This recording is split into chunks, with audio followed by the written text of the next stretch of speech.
বদনি আজল কত ভালো। রূপঙ্কর, ওটা তো আমার দিদি না? হ্যাঁ, এটা দিদি তো। চলো তো গিয়ে দেখে আসি। দিদি, তুই এখানে কি করছিস?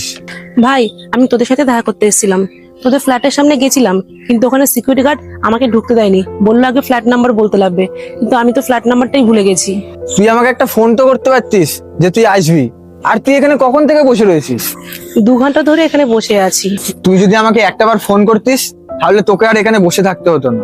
ঠিক আছে, বাদ দে, ওসব কোনো ব্যাপার না। তোদের জন্য জমি থেকে টাটকা সবজি নিয়ে এসেছি, এই নে। আচ্ছা ঠিক আছে, দে। দিদি রে, তোকে দেখে খুব চিন্তিত মনে হচ্ছে। কিছু কি হয়েছে নাকি?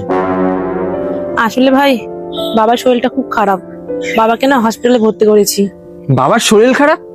আর তুই এই অবস্থায় এখানে কি করছিস? আমাকে আগে কেন ফোন করে জানাসনি? কি যে করিস না। এনে টাকাটা রেখে দে।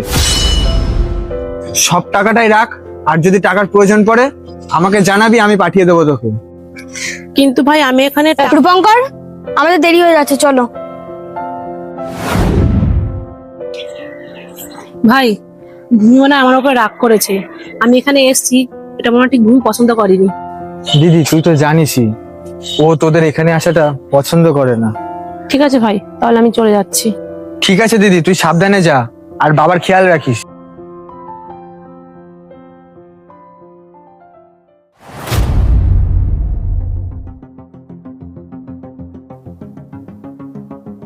তুমি রাগ করে চলে আসলে কেন?